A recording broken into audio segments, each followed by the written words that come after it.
Police station party अंतर्गत काल एक घटना घडली। गिरिजानगर भांडेवाडी येथे एक इसम आहे विजय भांडेकर, वय 50 वर्ष।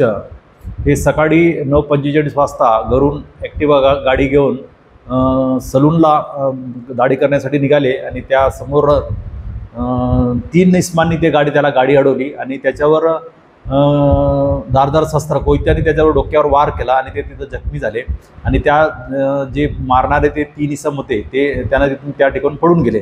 त्यानंतर त्यांचा मुलाला ती माहिती मिळाली आणि मुलगाने त्या जो जखमी आहे विजय भांडेकर त्यांना दवाखान्यात घेऊन भवानी हॉस्पिटलला त्याला भरती केलेला आहे। त्याला डोक्याला मार लागलेला आहे, तो गंभीर स्वरूपाचा मार आहे।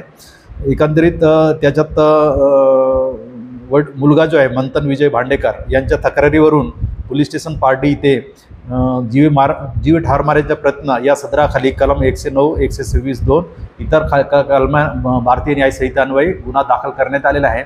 याच्यात जे आरोपी आहेत त्याच्यात पारडी तपास पथकांनी इथले जे अज्ञात आरोपी होते त्यांचे नाव निष्पन्न करण्यात आलेलं आहे। त्याच्यातला एक आरोपी आहे अश्विन भूमेश्वर बघेल, वय 19 वर्ष। दुसरा आहे नितेश पुरुषोत्तम गजापुरे, वय 19 वर्ष। आणि एक विधी संघर्ष बालक आहे, तो 15 वर्षाचा आहे। असे तिघांनी मिळून त्याच्यावर कोयत्याने वार केलेला आहे। तो सध्या आता त्याला जो जखमी आहे विजय भांडेकर हा भवानी हॉस्पिटलमध्ये त्याच्यावर उपचार चालू आहे। गुन्हा दाखल केलेला आहे आणि याच्यातले तिन्ही आरोपींना ताब्यात घेतलेले आहे। पारडी डीबी पथकाने त्यांना ताब्यात घेऊन त्यांना अटक केलेली आहे। याच्यातला एक विधी संघर्ष बालक आहे, त्याला सध्या बाल सुधारगृहात ठेवण्यात आलेलं आहे। आणि बाकी हे दोन जे आरोपी आहेत त्यांना आज माननीय न्यायालयात पेश करून त्यांचा पुढील तपास करीत आहोत।